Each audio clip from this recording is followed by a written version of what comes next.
La montée de l'intégrisme est très sensible dans un certain nombre de pays, pas au Maroc.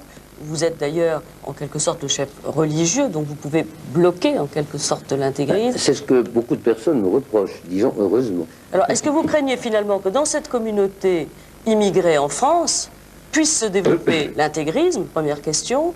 Deuxième question, comment allez-vous concevoir vos relations avec un pays voisin, l'Algérie, si l'intégrisme y sévit de manière plus sévère encore? Madame, d'abord, je voudrais mettre au point, d'une façon générale, une question de dictionnaire. Il y a le fondamentalisme et l'intégrisme.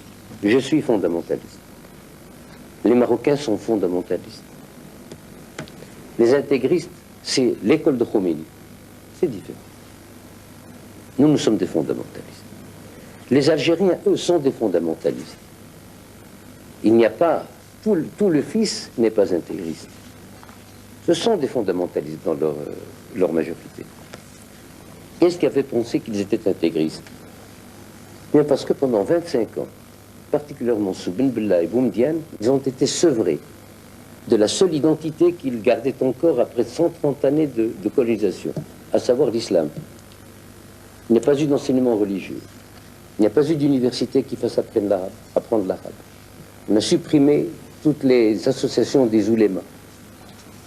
Et le peuple algérien a compris ou a pensé qu'on lui faisait perdre ce qui lui restait de son identité et qui avait résisté à 130 années de colonisation. Le fait qu'on ait laissé faire a créé un vide immédiatement qui est venu se remplir par la révolution agitatrice, démagogique, destructrice des intégristes. Mais je puis vous assurer que je connais les Algériens. Ce sont des gens religieux, ils sont pratiquants. Ils ne demandent qu'à pratiquer dans le bon cadre. Et je pense que maintenant les responsables politiques algériens l'ont compris. Vous avez parlé de cela avec le président de la République algérienne? Est-ce que vous êtes rencontrés? Beaucoup. Et est-ce qu'il est aussi rassuré que vous sur ce sujet? Non, il me dit que ça prendra du temps, mais qu'il ne craignait pas tellement l'intégrisme, mais qu'il craignait plutôt la mauvaise gestion des intégristes élus.